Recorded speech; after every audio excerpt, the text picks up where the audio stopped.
Hey, hey, hey, hey, hey, hey, hey. Hey, girl. Hey, audience. Hey, How y'all doing this Winning Wednesday? Hey, Takia, girl. How you doing? hey. Y'all, let me Let, slide over on the let me couch. slide over on the couch. Hey, Okay. hey, audience. Drop your wins in the box below. It's Winning Wednesday. For those of you guys who don't know me, my name is Jessie Lynn. I am a triangle realtor with A to Z Realty. Erica, introduce yourself, sweetie.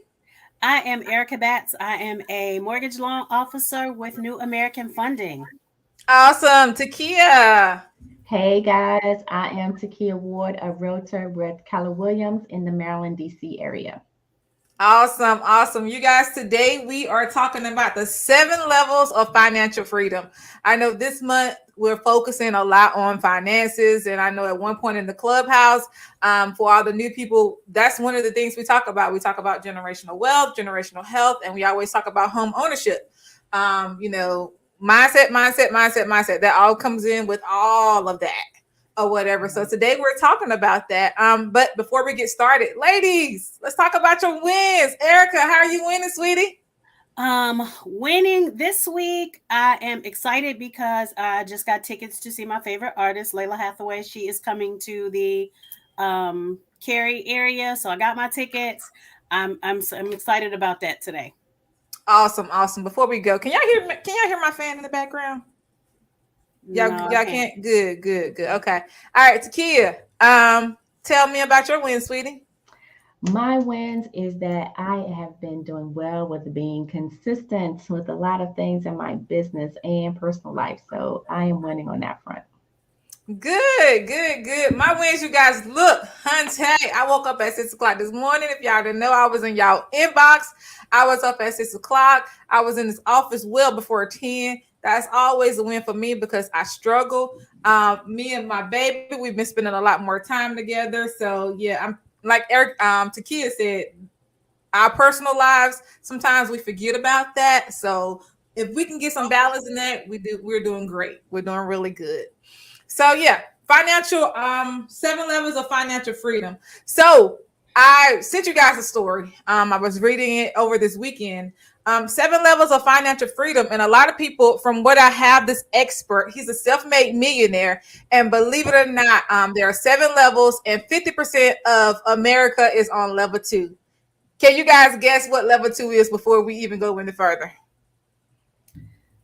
I would think it would be like middle class, maybe, Okay, or Takia. just above poverty. Takia. I will have to agree with Erica. So yeah, level 2 is they are living paycheck to paycheck. 50% of America, they're living from paycheck to paycheck. So we're going to discuss the 7 levels. And again, you guys, we are not financial experts. We're going to have somebody here later on this month. I'm really excited. I'm hoping I can get her here next week. We're working on that right now. But let's talk about it. We have some comments in our audience. Somebody says debt. Definitely, definitely, definitely. So let's get there. All right. So level one. Level one is just basically you are getting up out of your house. You leaving the house finally. Actually, you're analyzing. You're analyzing your financial situation. And what you're doing is you're taking a step, back, you're looking at it. How much money do you have? How much money do you owe? That's level one. And what are your goals? A lot of the times you see college students, they're in a situation, they're living at home, they're trying to figure out how can they get out, they're just getting their first job. That's level one. So that's clarity. Clarity is level one. Level two, we've already talked about it. That's from living paycheck to paycheck. So we're going to kind of stick to this section right here. You guys, in the housing market, how does living from paycheck to paycheck affect a lot of the buyers that you guys kind of see out there right now? I see that it limits them in what they are able to afford. It's limiting them in being able to save for their down payment and their Yep. closing costs because Mm-hmm. they're trying to, since they're living paycheck to paycheck, trying to find that extra to set aside. Definitely. And even like with the self-employed, a lot of people they see they're making six figures or whatever, but they don't understand they have other bills that's going on. So it's not just college students. There's a lot of people that's living from paycheck to paycheck right now. The pandemic, like you said, it's hard for them to save. This market is very competitive right now, and it's hard for people to save right now. But when you are in level two, you're at a point where you can stand on your own 2 feet financially speaking. You no longer have to depend on mom and dad, and you are living off of loans and credit cards. And this is where a lot of people and myself, thank God, I was able to refinance my house. But a lot of people, stepping into self-employment and all of that full time, a lot of people they're living off of credit cards and they're digging deeper into debt right now. They're living off of loans and different things like that, trying to make it from day to day. Y'all got any feedback on that? I will say I agree. And, from a lending standpoint, when you were talking about how, and I will agree with Takia, it does limit people. It keeps them a perpetual renter, which is, of course, making other people rich.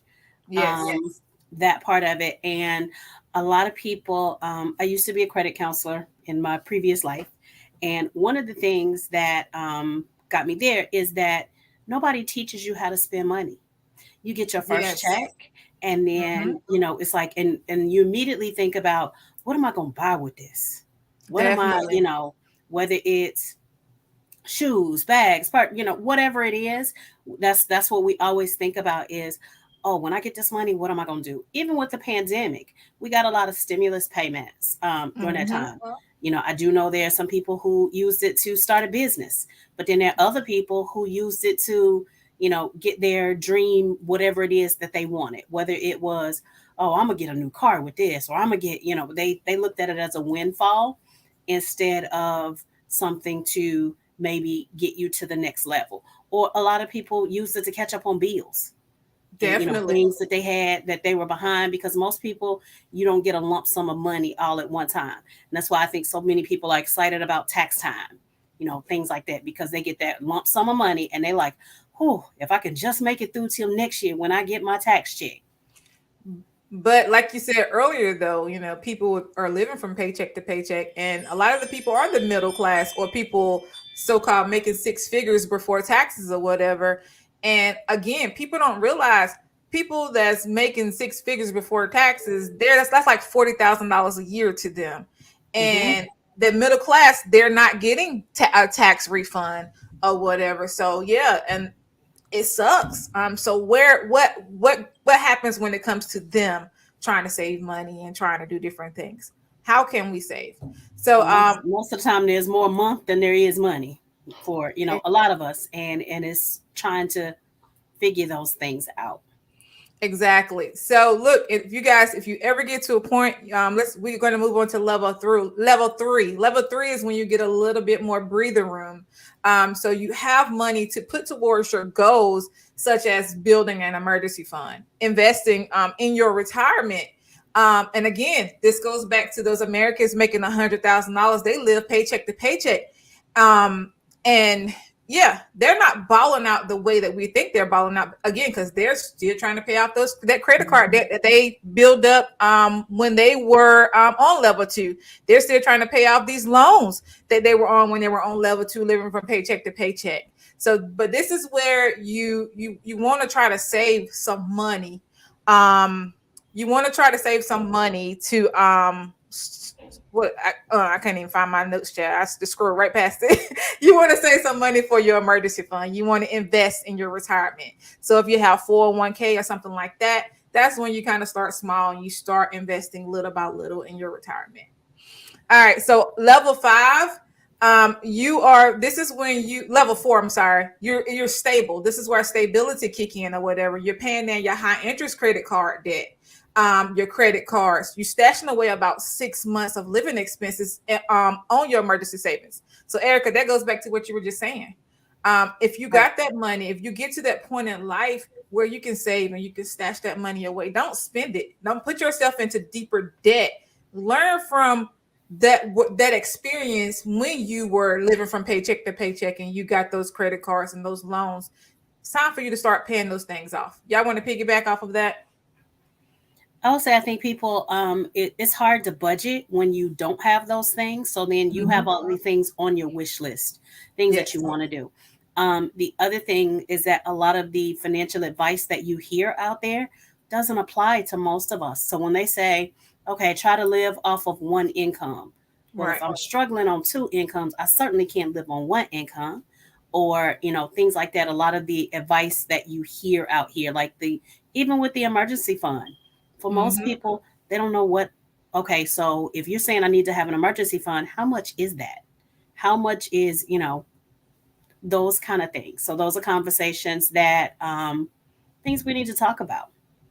Yeah, and that's some of the notes that I have. At this point, you're not even worried about losing your job. And when we say stash away 6 months of expenses, if you lose your job and if you lose your job, you're not going to be worried about paying a gym membership and for all Netflix and different things like Mm-hmm. that. You want to stash away 6 months of your major expenses, things like your mortgage, your rent, your car payment, different things, your insurance. Mhm. Those are the type of expenses that you want to be saving for 6 months. Right. And most people don't know what what their monthly expenses are. So if you ask the average person on the street and say, "How much are your monthly expenses?" Most people are going to tell you that they don't know. Look, that's when you go back to step one. And even like with planning for our business planning, that's what we're supposed to do. We're supposed to write down all of our expenses, our personal expenses and our Mhm. business expenses. And unfortunately, people like me and a lot of people, they are in denial. They feel like if well, I don't know, don't hurt me. So Right. everything's coming out automatically. Ugh, they're getting paid. That's all that I know. But Right. this is how you grow your wealth because you have to start thinking long term.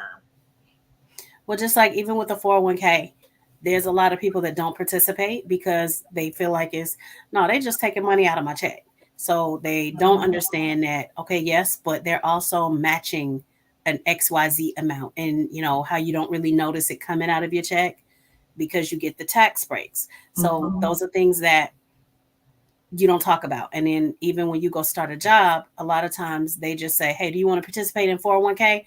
And you're like, "What does that mean?" Okay, that means we're gonna take such and such out of your check. Oh, no, I don't want you taking nothing out of my check.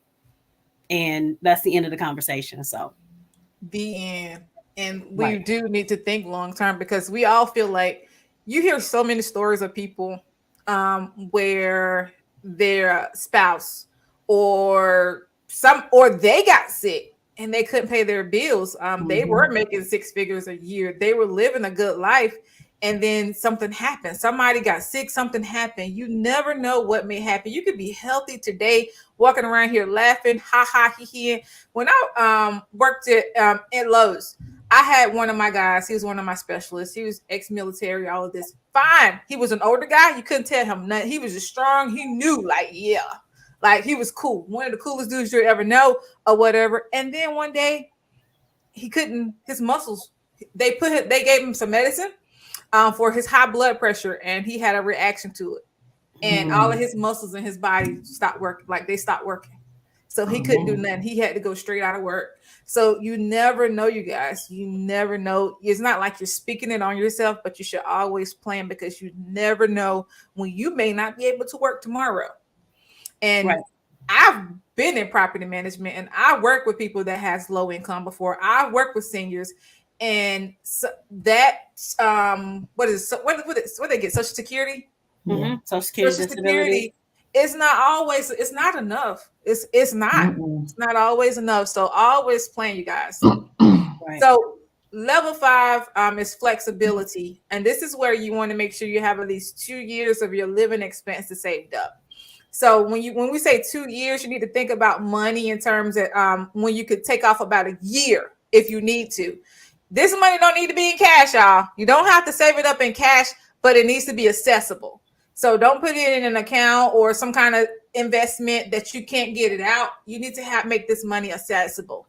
Um, so if you need it, if anything happens, you can get to at least a year of that money. Y'all got anything y'all want in feedback? No. Yeah, but Corey? but but how do they do that though?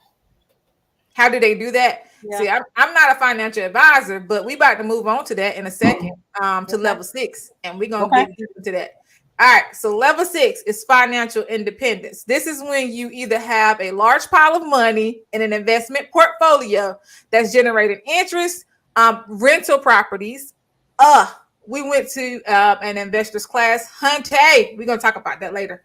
I went to an investors class. I mean, they were talking about IRAs with your rental properties and all kinds of stuff and flipping and fixing. Ooh, it's just stuff like that. It gets me excited. Anyway, you need to have a large pile of money in an investment portfolio that's generating interest, rental properties, cash flow from rental properties, cash flow from rent that covers your living expenses, or a hybrid of the two.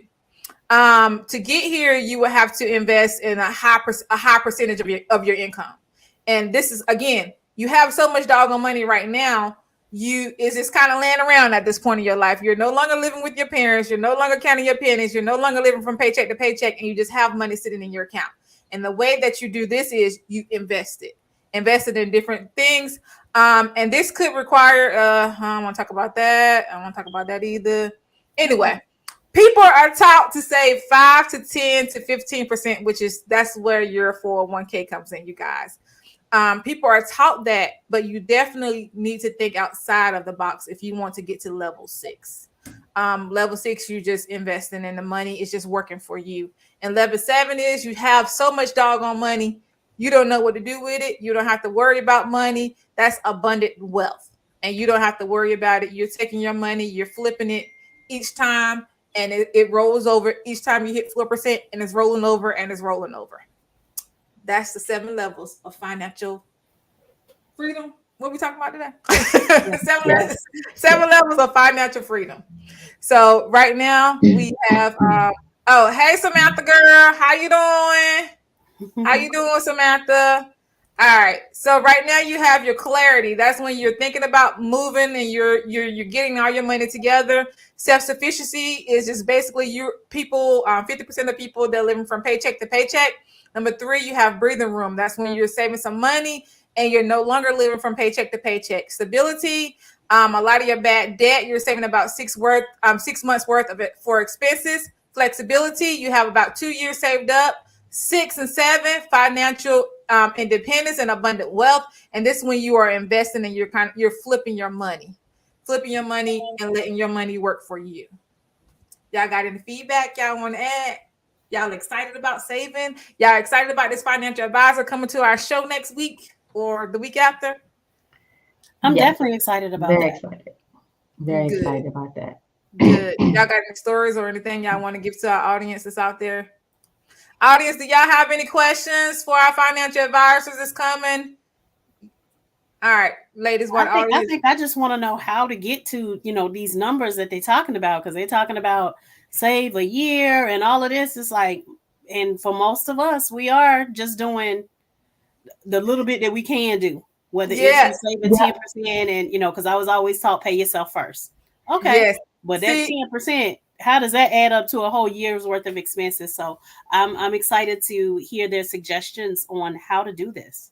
Yeah, I was reading a blog. This guy, he teaches classes and all of that. And I'm really excited about having our financial advisor come onto the show so they can teach us and teach our audience how to grow our money, how to flip our money, how to start from the bottom and go all the way to the top. So I'm really, really excited. No feedback. Y'all ain't got nothing. No questions or nothing. Y'all ain't got any stories or anything. What are y'all doing? Y'all self-employed. What are y'all doing right now? I have not started saving for retirement. Last year I started investing in stocks. But I know I need to get to a point that I need to save a little bit better myself or whatever. I mean, and look, I save, but I don't, it's just there in my savings account. But my thing is I want to get to a point where I'm able to make my money work for me.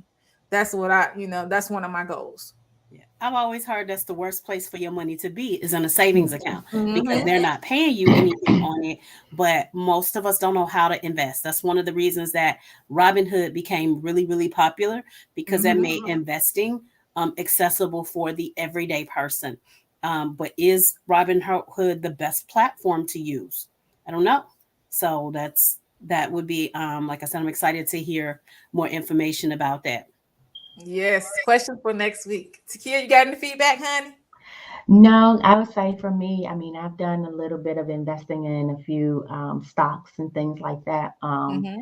and opened up a self-employment type of IRA and started investing a little bit in that, not too much, but um, some is going in there. So I did start that type of account, and so I'm going to see how that flows out and keep putting into it. So I'm excited to hear from the financial advisor when they come. Definitely, because for myself, I invested some money in some bonds or whatever. I know nothing about bonds. I didn't know anything about stocks when I was in the last year, but my money was growing like that. So I invested in bonds, but I don't see anything happening with these bonds. So I really need to know what should I take that and put that in an IRA? I don't know, but I'm What type of excited. bonds? I don't know. Okay. See what I mean? They're usually treasury bonds, but So that's why I was trying to wonder if you were doing the treasury bonds or you just get those because those take a while to mature and stuff. right. That's probably And what I they have. I and went through right now they're E-Trade. just not paying a whole lot as far as interest. So you're not really getting a whole lot on a return on your investment. So I could have just put it in my savings account then. Well, you're getting even less on your savings account. So Oh, just that's like let's crazy. say that you get 1% on a bond, you getting 0.01% on your savings account right now. So because interest rates were low, they kind of stopped paying on those things. So I'm interested to see what is the best investment vehicle for somebody to put their money in. Yeah, see, I was hoping to see it grow like my stocks. My stocks, they just said, Oh no, bonds aren't going to grow like stocks. No. that's what I was No, hoping. no. Mm-mm. Ridiculous, just ridiculous. Anyway, all right, you guys. But yeah, I'm excited. We have a financial advisor coming on sometime this month on a Wednesday. I'm hoping I can get her on here next week, if not the following week. But you guys write down your questions, have your questions ready. I'm really excited because we all trying to get to level 7. We want to have that abundant wealth. If you guys don't have anything else for today, my name is Jessie Lynn. I am a Triangle Realtor with A to Z Realty. You can reach me at 919-818-9854. Miss Erica. And I am Erica Batts. I am a mortgage loan officer with New American Funding. You can reach me at 919-608-7916. Takia. Hey, I am Takia Ward, a Maryland, D.C. realtor with Keller Williams. You guys, you can reach us in the clubhouse at www.thehomebuyersclubhouse.com. You can find us online. You can find us on Facebook in our private group at Home Buyers Clubhouse, and you can find us on YouTube at The Home Buyers Clubhouse. Look, you guys, we are having our second home buyer seminar tonight. Make sure you guys tune in. We're going to be live here in the clubhouse. Last time we done it in another place and everybody was confused. So we're going to do it live here in the clubhouse. Make sure you guys tune in. We'll see you guys tonight and turn around and see you guys on Friday. Y'all have a good day. We'll talk to you guys later. Bye-bye. Bye. Bye.